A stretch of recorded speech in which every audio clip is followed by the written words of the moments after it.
টি-20 world কাপের match নম্বর 4 যে ম্যাচে মুখোমুখি হয় নামিবিয়া এবং ওমান। তো এই দল দুটি কিন্তু খুবই শক্তিশালী না, দুই পক্ষ কে জিতবে কে হারবে এরকম কিন্তু কেউ জানতো না, কারণ নামিবিয়া এবং ওমান এদের খেলা কিন্তু আমরা কমই দেখেছি, ঠিক আছে, সচরাচর হয় না।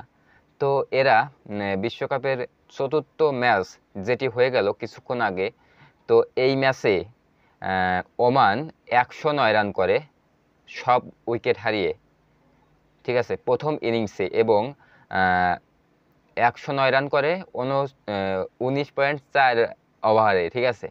তারপর হচ্ছে নামিবিয়া ব্যাট করতে নেমে 109 রান করে 6 উইকেটে এবং 20 ওভার শেষে। এখন খেলাটি কিন্তু সুপার ওভারে দাঁড়ায়, দুই দলে কিন্তু একই রান করে 109 সেই জন্য কিন্তু খেলাটি সুপার ওভারে দাঁড়ায়। এবং এই সুপার ওভার খেলতে এসে, ঠিক আছে, সুপার ওভার কিন্তু একটা কে জিতবে কে হারবে সেটা কিন্তু খেলার উপরে, এক ওভার খেলায় ডিপেন্ড করে। তো সুপার ওভারে খেলতে এসে প্রথম দুই বলেই ডেভিড উইসার, তিনি কিন্তু অভিজ্ঞ একজন ক্রিকেটার, তিনি প্রথম দুই বলেই কিন্তু তিনি 10 রান সংগ্রহ করে। প্রথম বলে 4, দ্বিতীয় বলে 6, 10 রান সংগ্রহ করার পর 21 রানের টার্গেট দেয় তারা, ঠিক আছে, 21 রান সংগ্রহ করে 22 রানের টার্গেট দেয়। জবাবে 22 রানের লক্ষ্যে তাড়া করতে নেমে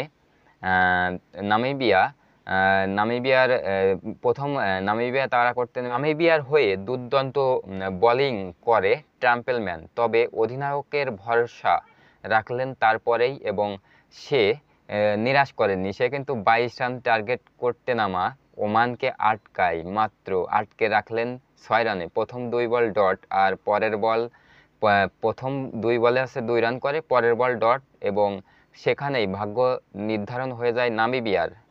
তারপর তৃতীয় বলে কি করে, তৃতীয় বলে আউট হয়ে যায়, আউট হয়, এবং তারপরে কিন্তু লাস্টের বলে একটি 6 মারে। তো এখান থেকে কিন্তু নামিবিয়া